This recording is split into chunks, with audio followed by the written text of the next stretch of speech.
الحلقه دي للناس اللي ما دخلتش الكليه اكتر من اللي دخلوها. يعني انا متوقع حاليا ان انا بتكلم مع طالب في ثانوي، وطبعا مش محتاج اقول انه يكون بيحب الكمبيوتر وناوي يدخل حاسبات. هدف الفيديو ده حاجتين مهمين جدا.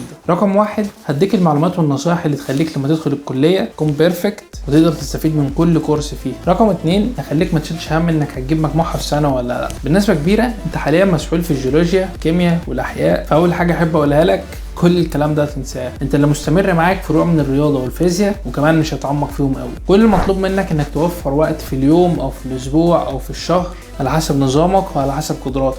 الوقت ده هتسميه استثمار للمستقبل. الوقت ده هنقسمه لنصين، نص الانجليش ونص البروجرامينج.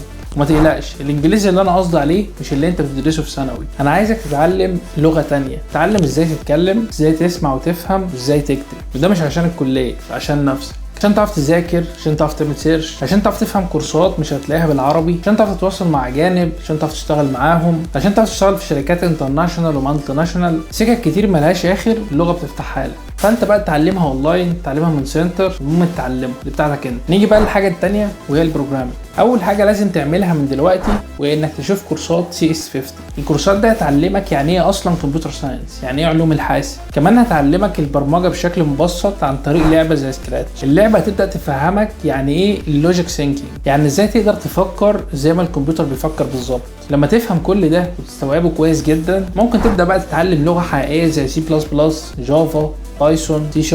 وهنا بقى انت بدات تكتب كود حقيقي، تبدا تعمل بروجكت صغيره زي آلة حاسبه، لعبه مثلا. كمان ممكن تسجل في مواقع تساعدك انك تبقى قوي في البروبلم سولفنج. بكده انت داخل الكليه متاسس، دايما هتكون سابق بخطوه. اسبقيتك دي هتديك ميزه قويه جدا، وهي انها تديك حيز انك تشتغل على نفسك كويس. ولما تشتغل على نفسك كويس هتقدر تستفيد من كل كورس في الكليه، وهتعرف كلامي ده معناه ايه بالظبط لما تدخل الكليه ان شاء الله وتعمل اللي انا قلت لك عليه ده. ما تنساش تعمل لايك للحلقه لو عجبتك، والاشتراك في القناه لو بتحب تسمع مواضيع زي دي.